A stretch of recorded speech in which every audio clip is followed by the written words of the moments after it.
Hello, namaskar. Welcome to YouTube channel Reaper X Blog. আপোনালোকে চাই আছে আৰু নতুন এপিসোড লৈছো এপিসোড 3 আৰু মোৰ ভিডিওটো ভাল পালে লাইক কমেন্ট শেয়াৰ সাবস্ক্ৰাইব কৰিবলৈ নাপাহৰিব আৰু কোন ঠাইৰ পৰা চাই আছে কমেন্ট কৰি জনাব আপোনালোকে চাই থাকিব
নাৰীৰ মনোৰক্ষা পূৰণ কৰিব। স্বৰ্গেৰ দেবতা হয়ে মৰ্ত্যৰ অন্ধকাৰ কাৰাগাৰত এটুপি পানি আৰু এমুঠি অন্নৰ কাৰণে হাহাকাৰ কৰিব লগা হৈছে। জয় হিন্দ। মই যদি কেনেবাকৈ মুক্তি পাওঁ তোৰ ওপৰত মই ভীষণ প্ৰতিশোধ ল'ম। মোক এই শনিৰ কপালত পেলাই ভস্মীভূত কৰিম। কোন ক'ত আছা? মোক মুক্তি কৰি দিয়া এই নৰক যন্ত্ৰণাৰ পৰা।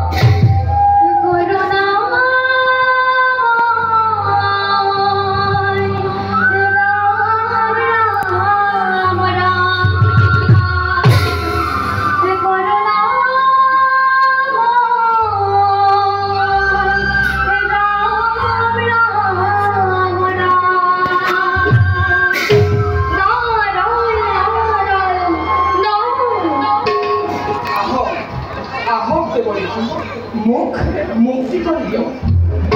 মুক্তি কৰি দিয়কে কাৰাগাৰত। তুমি দেখোন মই তোৰ কাৰাগাৰত বন্দী।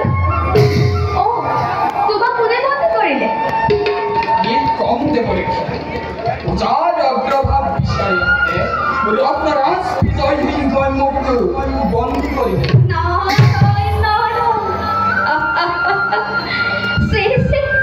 দেবতা হয়ে মানৱৰ হাতত বন্দী হলা। আহা আহা মই তোমাক মুক্ত কৰি দিওঁ।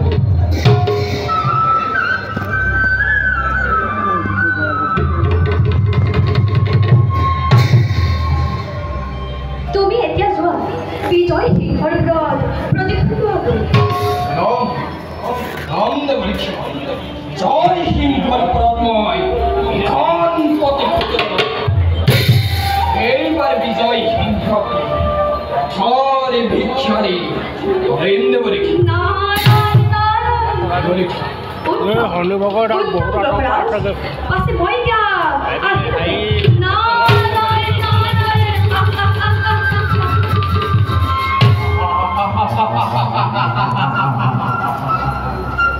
জয় সিংহ এইবাৰ তোৰ ৰক্ষা কৰিব। মই তোৰ দ্বিতীয় পত্নীৰ পুত্ৰ ৰঞ্জিতৰ লগ হৈ প্ৰথমে বিশ্বজিতক তোৰ হতুৱাই নিৰ্বাসন দণ্ড দিয়া। তাৰ পাছত তোক ৰঞ্জিতৰ হতুৱাই ৰাজ্যৰ পৰা বাহিৰ কৰি পথাৰে ভিক্ষাৰী কৰি হয় এই গহৰাচৰি পূজা কৰনে নকৰ।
आवश्यक হলে এই বিশ্ব থাকিব কৰি হত্যা। নমস্কাৰ যুৱৰাজ। কোন কোন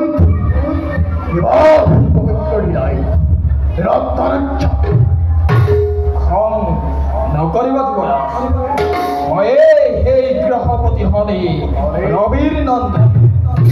মাৰ উদ্দেশ্য সিদ্ধিৰ বাবে মোৰ আগমন। মোৰ উদ্দেশ্য সিদ্ধিৰ বাবে তোমাৰ আগমন? হয়, মাৰ উদ্দেশ্য সিদ্ধিৰ বাবে। শুনা এটা কাম করা, প্রথমে তুমি বিশ্বজিতকে নির্বাচন করতে, তার পাছত তুমি রত্নরাজ্যের রাজা হব পারিবা। বিশ্বজিৎ নির্বাচন কিন্তু কেনেকৈ হ'ব? উপায় আছে যুৱক। না, মই বিদ্ৰ ব্ৰাহ্মণৰ বেগ ৰত্ন ৰাজসভাত বিশ্বজিতে মোক হত্যা কৰিব খুজিছিল বুলি ৰজাক ভাবিব। আৰু সেই হত্যাৰ অপৰাধী ৰজাই তেওঁক নিৰ্বাসন দণ্ড ঘোষণা কৰিব। বিশ্বজিৎ যেতিয়া ৰাজ্য এৰি গুচি যাব, তেতিয়াই তুমি বৃদ্ধ ৰজাকো ৰাজ্যৰ পৰা বাহিৰ কৰি এই ৰত্নাৰে ৰজা হবা। এনে হ'ব মানে উত্তম হ'ব মানে উত্তম।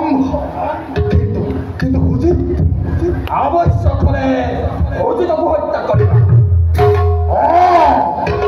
আৱশ্যক হলে মই হুজিতকো হত্যা কৰিম।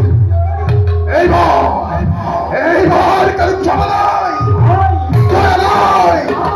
মাথু ৰাজ সিংহাসনৰ মত হ'ব কেৱল হত্যা।